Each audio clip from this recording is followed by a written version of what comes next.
Turning to Lebanon, and I can tell you that we remain concerned by the escalation of hostilities between Hezbollah and the Israel Defense Forces, as well as the widespread destruction and loss of life across the Blue Line.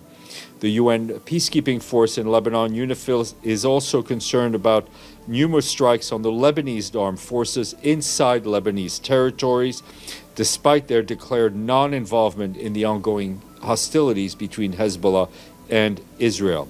Recent attacks have claimed the lives of 45 Lebanese armed forces soldiers. That's what the LAF is telling us. Such attacks targeting LAF in Lebanese territory constitute a flagrant violation of Security Council Resolution 1701, as well as international humanitarian law, which limits the use of violence against those not participating in hostilities. We remain deeply alarmed by the escalation of hostilities and the widespread destruction and loss of life across the Blue Line. We urge all parties involved in the conflict to address their differences through negotiations and not through violence. UN Special Coordinator for Lebanon, Janine Hennis-Plasschaert, began a visit to Israel yesterday, where she's scheduled to meet with senior Israeli officials today. Discussions are expected to center obviously on the current crisis, the urgent need for a ceasefire, and a comprehensive implementation of Security Council Resolution 1701. Thank you for paying attention. On the humanitarian front in Lebanon, the Office of the Coordination of Humanitarian Affairs says the country is facing its deadliest period in decades, with an unprecedented humanitarian crisis affecting more than 1 million people. Over the past 3 days, Beirut's southern suburbs have been hit by relentless attacks, resulting in extensive damages and significant casualties, as well as forcing people to flee their homes.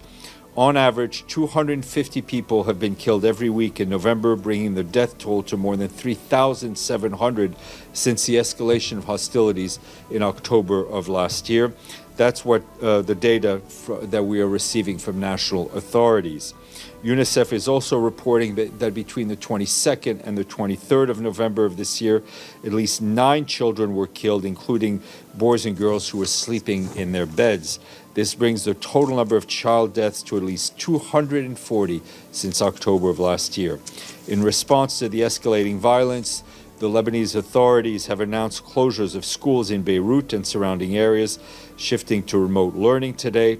This is obviously further disrupting the education of young people. Despite ongoing security concerns, we and our partners remain on the ground to try to scale up our efforts to continue providing critical assistance. As of 19 November, UNICEF has safely carried out 14 humanitarian convoys, reaching some 50,000 people in hard-to-reach areas. Additionally, UNICEF has helped displaced families living on the streets of Beirut, helping them find shelters amid a severe urban displacement crisis. And on the health front, the World Health Organization has delivered 48 tons of medical supplies to support the Lebanese Ministry of Public Health's chronic medication program, ensuring that 300,000 people with chronic conditions have continued access to essential medicines.